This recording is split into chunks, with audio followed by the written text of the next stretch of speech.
ये बड़ी अपडेट आपको बता दें और पीएम मोदी का भी धन्यवाद उन्होंने किया।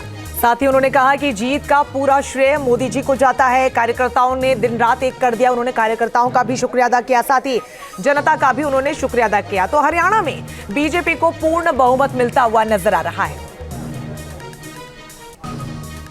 मैं हरियाणा के 2,80,00,000 लोगों का दिल से धन्यवाद करता हूं और अपने लोकप्रिय प्रधानमंत्री, विश्व के नेता आदरणीय नरेंद्र मोदी जी, ये पूरा का पूरा श्रेय मैं आदरणीय मोदी जी को देता हूं।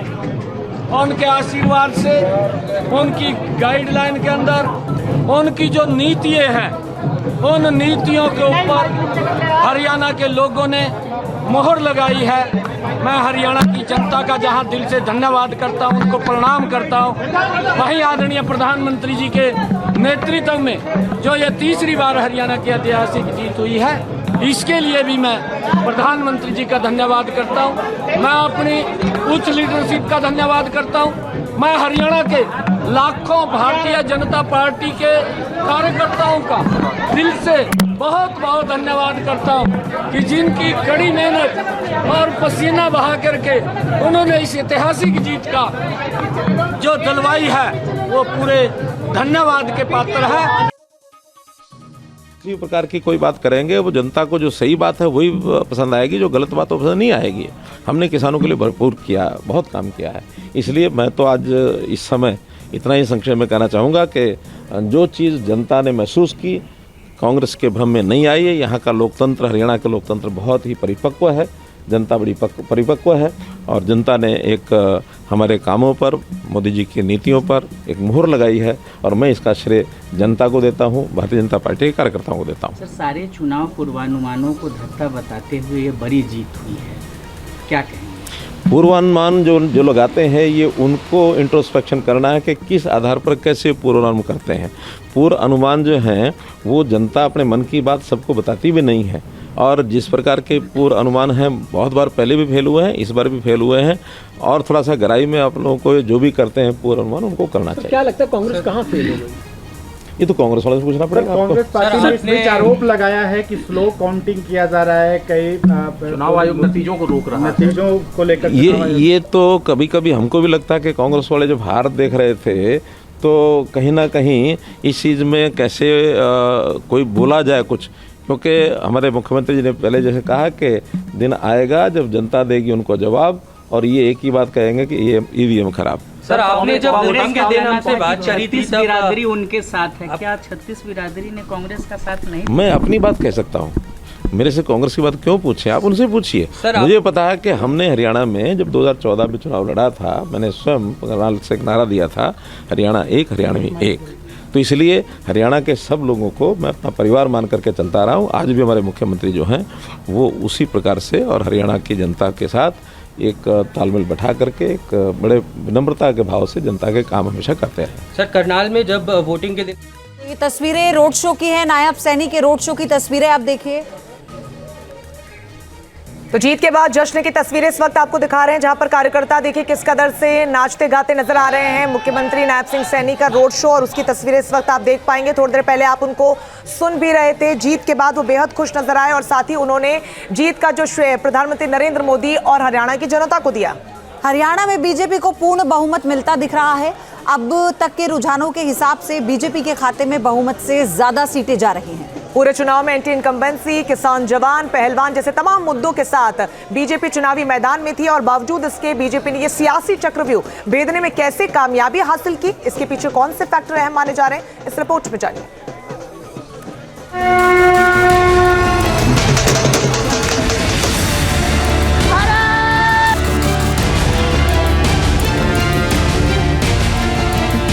हरियाणा में भाजपा अपने दम पर सरकार बनाई।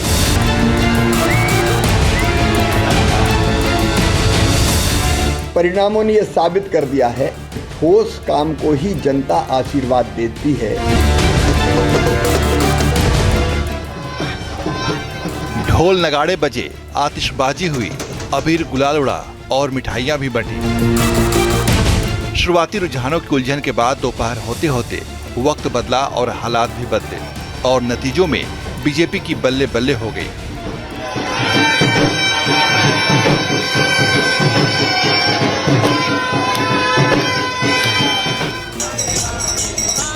हरियाणा में जीत की हैट्रिक लगाकर बीजेपी ने रिकॉर्ड बनाया और विरोधियों की उम्मीदों पर पानी फेर दिया। माता की बीजेपी की ये जीत ने बड़े बड़े दिग्गजों को चौंकाया और एग्जिट पोल को भी पूरी तरह फेल साबित कर दिया।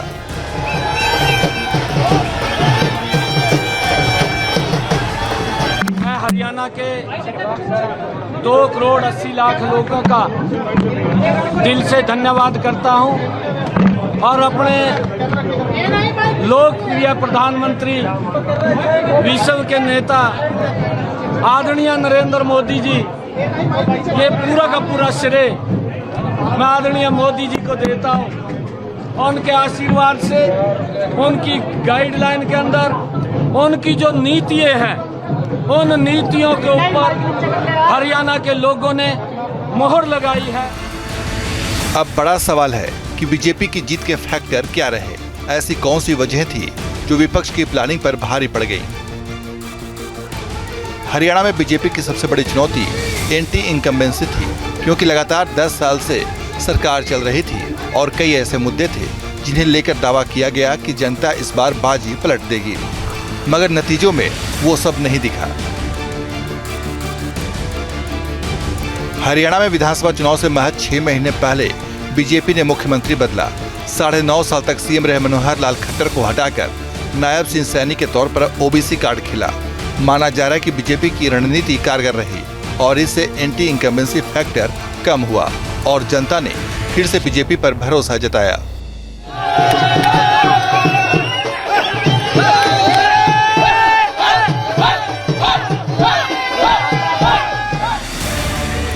हरियाणा में बीजेपी के लिए मोदी फैक्टर भी असरदार माना जा रहा है। पीएम की रैलियों ने सियासी हवा का रुख बदला और विपक्ष ने जो नैरेटिव सेट करने की कोशिश की वो फेल हो गया। मतलब जनता ने फिर से मोदी की गारंटी पर भरोसा किया।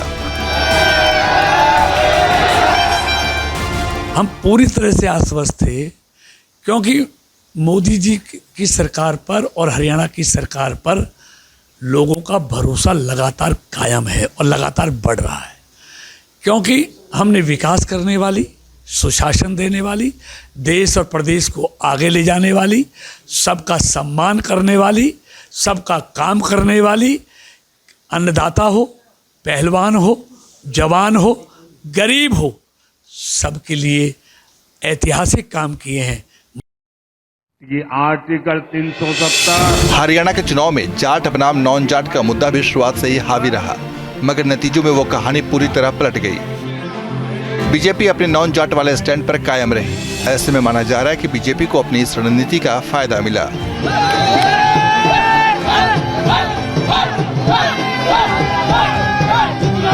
भारतीय जनता पार्टी की आप देखिए ना, रोहतक में, सोनीपत में, जींद में भारतीय जनता पार्टी जीत के आई है। ये जो बेल्ट और ये जो गढ़ बताते हैं, ये एक नैरेटिव सेट करने का प्रयास कांग्रेस पार्टी में से।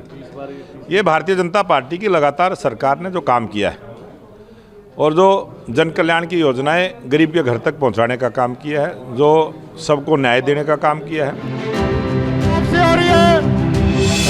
हरियाणा चुनाव में किसान, जवान और पहलवान के मुद्दे उठाकर विपक्ष ने बीजेपी को घेरने की पूरी कोशिश की।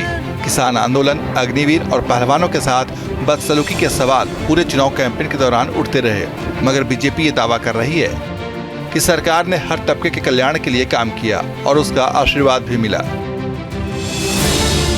जो प्रधानमंत्री जी के नेतृत्व में पूरे देश में किसानों के कल्याण के लिए भी हो रहे हैं। किसानों के लिए जो काम हुए पिछले दिनों, वो अद्भुत और अभूतपूर्व कांग्रेस ने कभी नहीं किए। बीजेपी ने चुनाव प्रचार के दौरान 2014 से पहले हरियाणा में नौकरियों में खर्ची पर्ची का मुद्दा जोर शोर से उठाया। बीजेपी ने इसे ट्रेंड बनाया और भूपेंद्र हुड्डा को लगातार घेरा। सरकारी नौकरियां एक क्षेत्र और बिरादरी को देने के आरोप भी खूब लगाए गए। साथ ही 2014 के बाद यानी बीजेपी शासन में पारदर्शिता का प्रचार किया। माना जा रहा है कि इस मुद्दे ने बीजेपी को फायदा पहुंचाया। आज जब सवेरे रुझान दिखाए गए और कांग्रेस के दफ्तर में लड्डू बांटे गए और ढोल बजाए गए, नगाड़े बजाए गए, तब भी मेरा यही बयान था। इंस्टेंट उसी वक्त मेरा यही बयान था, अब भी मेरा यही बयान है कि हरियाणा में भाजपा तीसरी बार अपने दम पर, मेरे बयान निकाल लो, सारे लैंग्वेज निकाल लो, कि तीसरी बार हरियाणा में भाजपा अपने दम पर सरकार बनाई।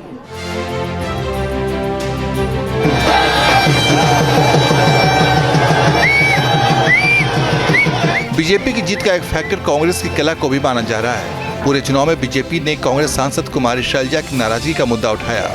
बीजेपी ने नैरेटिव सेट करने की कोशिश की कि कांग्रेस दलित नेताओं की कदर नहीं करती।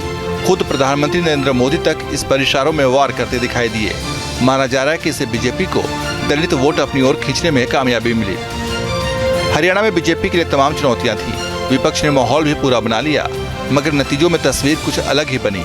कुल मिलाकर बीजेपी की रणनीति के आगे विपक्ष का कैंपेन और मैनेजमेंट फेल हो गया।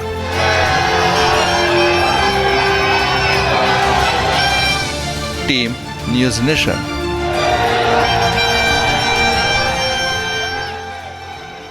और इस वक्त बीजेपी से राधिका खेड़ा हमारे साथ जुड़ चुकी हैं और हमारे सहयोगी मोहित राज दुबे भी हमारे साथ हैं। लेकिन राधिका जी, सबसे पहला तो ये कि अब पूरी तरह से बधाई हरियाणा को लेकर, और प्रधानमंत्री भी आज कार्यकर्ताओं को संबोधित करने वाले हैं। बिल्कुल अनएक्सपेक्टेड है बीजेपी के लिए ये मूवमेंट, तो समझ नहीं आ रहा कार्यकर्ताओं को भी कि जश्न की तैयारी तो की नहीं थी और अब जल्दी जल्दी जलेबी बनवा लिए जाएं, लड्डू बंटवा लिए जाएं।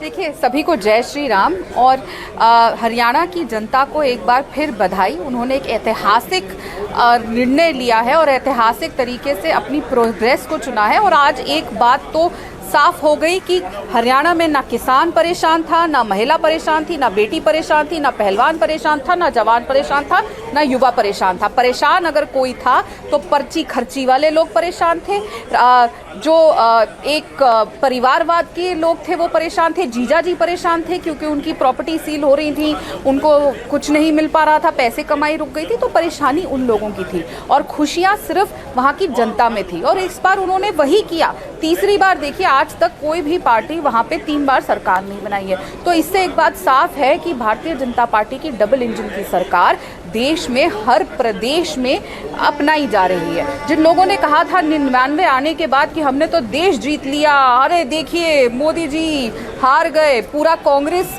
का कुंभा आज सुबह तक बैठ के ये कह रहा था कि मोदी जी की फोटो लगाइए, हार की जिम्मेदारी उनकी है। आज सब दुम दबा के घर में बैठ गए हैं, कोई बाहर नहीं आ रहा। और हालत ये हो गई है, ढोल वालों के पैसे नहीं दिए जा रहे कांग्रेस दफ्तर में, जलेबियों को पैक करके फेंका जा रहा है, अन्न का अपमान किया जा रहा है और गम इस समय डूब गया। अरे एक्सेप्ट करिए ना, आप कितनी बार एक ही पैकेज को रीपैक कर करके, कभी बो लगा के, कभी रिबन बना के ले आते हैं सामने, मीडिया को आप ऐसे बोलते हैं, क्या क्या चीजें बोलते हैं। और एक बात और क्लियर हो गई है, देश की जनता लगातार जो प्रधानमंत्री जी का अपमान राहुल गांधी करते आ रहे हैं, जो आप इस वक्त कांग्रेस के लिए कह रही हैं, कांग्रेस आपके लिए जम्मू कश्मीर में कह रही है कि बीजेपी ने 370 का राग सालों से अलापा है। 2019 से हर चुनाव में हर जगह पर, हर उसमें मैनिफेस्टो में बताया है कि उन्होंने क्या किया है, काम कुछ नहीं आया। जी, 6 सीटों पे सिमटने वाली राष्ट्र पार्टी, देश की सबसे पुरानी पार्टी, और 6 से भी कम जाएगी नतीजा कंप्लीट होते होते। जो इतने पे सिमट गई है वो हमें ज्ञान ना दे, वो हमें ना बताए कि किस तरीके से देश में शांति बहाल करनी है, किस तरीके से उन्होंने कश्मीर को हमेशा जला के रखा, पत्थरबाजों के हाथ में रखा, वहां पे अलगाववाद रखा, टेररिज्म रखा। आज उनको तकलीफ हो रही है। आज राहुल गांधी अगर लाल चौक में जाकर आइसक्रीम खा पा रहे हैं, जम्मू कश्मीर में अपने परिवार के साथ स्कीइंग कर पा रहे हैं, तो वो इसीलिए क्योंकि मोदी जी के नेतृत्व में वहां पे 370 हटाई गई। ठीक है, आज हमारी सीटें कुछ कम आई हैं, लेकिन हमारा प्रदर्शन अच्छा है। 29 सीट्स हमारी आई हैं, इसमें कोई वो नहीं। और जब इलाज किया जाता है किसी बीमारी का तो समय लगता है, लेकिन हमारी जीत, लेकिन बीजेपी की तरफ से राधिका जी सरकार बनाने का दावा किया जा रहा था। हालांकि आप आश्वस्त हैं, आप संतुष्ट हैं कि 29 सीटें आई हैं, लेकिन एक वक्त ऐसा भी था चुनावों से पहले जब आप वहां पर सरकार बनाने का दावा कर रहे थे। आप बने रहिए हमारे साथ और सवालों के आपसे जवाब लें। एक बार चलते हैं हमारे सहयोगी सचिन दुबे के पास, और तमाम आंकड़े जो अयोध्या चुनाव में सबसे ज्यादा महत्वपूर्ण होते हैं वो हमारे सहयोगी सचिन समझाएंगे। Sachin, over to you. बिल्कुल, देखिए रंजना, जो आंकड़े सामने आए हैं वो क्या बता रहे हैं, क्या समझा रहे हैं, ये आप सबके सामने है। जो जाहिर है कि इस वक्त हरियाणा में बीजेपी को मैंडेट मिलता हुआ दिखाई दे रहा है। एक ग्राफिक्स के जरिए और मैप के जरिए जरा मैं आपको विस्तार से समझा दूं कि आखिर कहां पर इस बार बीजेपी जो है वो कमल खिलाने में सफल रही है और कहां पर कांग्रेस को इस बार जो सीटें मिली है वो मैं आपको समझा रहा हूं। देख रहे हैं ब्लू जो है वो आप देख पा रहे हैं, ये कांग्रेस की जो सीटें हैं वो आप देख पा रहे हैं किन किन जगहों पर आपको दिख रही है। ये वो सीटें जहां पर कांग्रेस ने जो है कामयाबी हासिल की है। बात करें बीजेपी की तो आप देखिए बीजेपी का मैंडेट कितना मिलता हुआ दिखाई दे रहा है। अब तक जो आंकड़े आप देख पा रहे हैं लगभग 50 से 51 सीटें जो हैं वो बीजेपी के खेमे में जाती हुई दिखाई दे रही हैं। और ये जो आप देख पा रहे हैं मैप पर जहां पर आपको ऑरेंज कलर दिख रहा होगा, ये वो सीटें हैं जहां पर बीजेपी जो है वो लगभग जीत चुकी है। अब बात करते हैं INLD की, आप देख पा रहे हैं एक सीट जो है उनके खाते में जाती हुई यहां पर दिखाई दी है। बात करते हैं इंडिपेंडेंट की तो आप देखिए यहां पर ये 1, 2, 3 ये वो 3 जो सीटें हैं वहां पर इंडिपेंडेंट्स को फायदा जो है वो पहुंचा है और वहां पर उन्हें कामयाबी जो है वो मिलती हुई यहां पर दिखाई दे रही है। ये पूरा जो आप मैप देख पा रहे हैं इससे आप समझिए कि आने वाला वक्त यानी आने वाला भविष्य जो है वो हरियाणा का क्या होने वाला है। अब आगे देखिए आप एक और ग्राफिक्स के जरिए आपको यहां पर दिखाते हैं। ये पाई चार्ट आप देखिए यहां पर बीजेपी को 50 सीट जो है 90 में से मिलती हुई यहां पर दिखाई दे रही है, यानी कि बहुमत का जो आंकड़ा है उससे अधिक सीटें जो है वो बीजेपी के खाते में जाती हुई दिखाई दे रही हैं। कांग्रेस की बात करें 35 सीट जो है वो कांग्रेस के खाते में। बात करते हैं INLD की तो ये 2 सीट जो है वो बढ़ चुकी है। अदर्स की बात करते हैं तो 3 सीट जो है वो यानी कि अदर्स के खाते में जाती हुई यहां पर दिखाई देती है। अब आगे क्या अपडेट है जानने के लिए रुक करते हैं मेरे सहयोगी रंजना और पयोधी का। सचिन, बिल्कुल, और अभी इन्हीं आंकड़ों के खेल के जरिए किसकी जीत और किसकी हार हो रही है यही लगातार हम बता रहे हैं। लेकिन कांग्रेस नेता भूपेंद्र सिंह हुड्डा ने बड़ा आरोप लगाया है इसी बीच। उन्होंने कहा है कि हम बहुमत की ओर बढ़ रहे हैं, कई जगहों पर काउंटिंग अटकी हुई है, हम वहां पर जीत दर्ज कर रहे हैं। तो बड़ा बयान उनकी तरफ से आया। तो अभी भी कहीं भी कांग्रेस जो है वो हार मानती हुई नजर नहीं आ रही है। काउंटिंग रुकी हुई है, जैसे रोहतक शहर में रुकी हुई है और कई जगह है जो कंफ्यूजन के लिए डाटा अपडेट नहीं किया। मान लो जहाँ कहीं 10 राउंड की हुई है, 11 राउंड तक 12 राउंड तक हुई है, 7 राउंड तक का डाटा किया है। कई जगह जो जैसे थानेसर है वहाँ जीत हमारा कैंडिडेट जीत भी गया है, सर्टिफिकेट भी ले आया, वो भी अभी उसमें नहीं डाल रहे। इस प्रकार से कंफ्यूजन है, कंफ्यूजन क्रिएट हो रहा है। डाटा अपडेट करा तो इलेक्शन कमीशन तो डाटा अपडेट करें। और जैसे मैंने कहा ये खेल है, बॉल कभी इधर कभी उधर, लेकिन गोल हम मारेंगे। तो भूपेंद्र सिंह हुड्डा तो कह रहे हैं कई सीट्स ऐसी हैं पयोधी जहां पर अटकी हुई है काउंटिंग और वो जीत रहे हैं। लेकिन बहरहाल जो आंकड़े सामने आ रहे हैं उस पर तो साफ तौर पर बैकफुट पर कांग्रेस नजर आ रही है। तो 2 राज्यों में चुनाव के नतीजों पर जो अभी भूपेंद्र सिंह हुड्डा कह रहे थे उसके बाद पार्टी को अति आत्मविश्वास था, कहां पर चूक हुई कांग्रेस की, जाट बनाम गैर जाट जो समीकरण था उसे लेकर स्ट्रैटेजी में चूक रही। पीएम मोदी के चेहरे पर जनता को भरोसा हुआ शायद, और यही वजह हुई कि भारतीय जनता पार्टी के खेमे में कांग्रेस नेताओं के सनातन विरोधी बयान की वजह भी एक बड़ी वजह रह सकती है। मोहित राज दुबे रोहतक से हमारे साथ जुड़ गए। मोहित, कई बड़े कारण हो सकते हैं कांग्रेस के एकदम से बैकफुट पर आने के लिए, लेकिन भूपेंद्र सिंह हुड्डा कह रहे हैं कि कई सीट्स ऐसी हैं कि काउंटिंग रुकी हुई है और कांग्रेस के जो तमाम उम्मीदवार है वो वहां से जीत रहे हैं। आपके पास कोई ऐसी खबर है क्या वाकई में काउंटिंग रुकी हुई है या धीमे चल रही है? देखिए, बिल्कुल ये दावा भूपेंद्र सिंह हुड्डा का है। थोड़ी देर पहले ही उन्होंने मीडिया से बातचीत की। उनका ये कहना है कि 10 से 15 सीटें ऐसी हैं जहां पे काउंटिंग धीमे हो रही है, जहां पे काउंटिंग कुछ जगहों पे रोका गया है।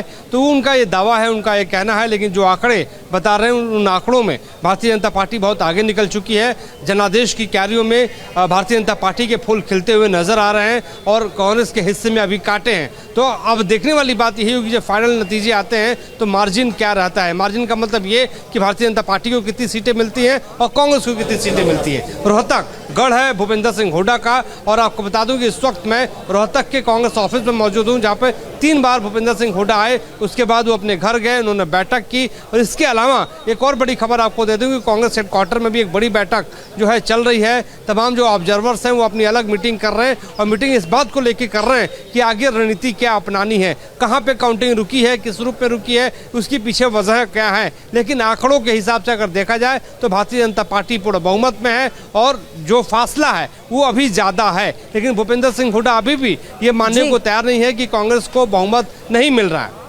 बिल्कुल, और सबसे बड़ी बात यह है कि कांग्रेस शायद अब धीरे धीरे मानने लगी है कि कांग्रेस की चुनावों में हार हुई है। लेकिन राधिका, सबसे बड़ी बात यह है कि अगर कांग्रेस लगातार ये कहती रही थी कि हम इसलिए जीतेंगे क्योंकि हमारे साथ किसान हैं, हम इसलिए जीतेंगे क्योंकि हमारे साथ वहाँ के पहलवान हैं, वहाँ के खिलाड़ी हैं, महिलाओं का समर्थन है, तो क्या वाकई ऐसा लगता है कि वो भी नहीं जान पाई कि अंडर करंट क्या है? कुछ और लोगों के मन में था लेकिन हुआ कुछ और।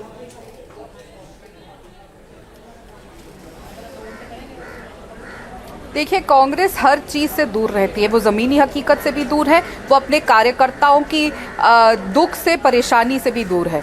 राहुल गांधी को सिर्फ जॉर्ज सोरोस की बातें सुनाई देती हैं, विदेशी ताकतों की बातें सुनाई देती हैं, तो वो लगातार देश को भ्रमित करने का काम करते हैं। देश को देखिए ना किस तरीके से हरियाणा को उन्होंने विश्व पटल पे बदनाम करने की साजिश रची, जिस तरीके से पूरा ये आंदोलन रचा पहलवानों का भी। और कैसे आप हरियाणा की बेटी की बात कर रहे हैं, तो क्या हरियाणा देख नहीं रहा कि जो हरियाणा का बेटा अमित शेरावत है, जो हरियाणा की बेटी मनु भाकड़ है, जो हरियाणा का बेटा नीरज चोपड़ा है, जो मेडल जीत के लाए देश के लिए, आज उनको किस तरीके से इग्नोर किया गया। ये दीपेंद्र हुड्डा, यही भूपेंद्र हुड्डा जी, यही राहुल गांधी जी कहाँ गए? कोई गया? किसी ने पूछा इनको? लेकिन बेटा बेटी भी हरियाणा के थे, आप जो उस वक्त सड़क पे थे। बहरहाल let's not get into this, लेकिन जो आंकड़े सामने आ रहे हैं उसमें फिलहाल जो भारतीय जनता पार्टी वो आगे चल रही है। हालांकि कांग्रेस जो है एक बार फिर से ये कह रही है, और भूपेंद्र सिंह हुड्डा तो दावा ये कर चुके हैं। नहीं गेट इनटू दिस, एक मिनट मैडम जी, मैडम ये गलत बात है।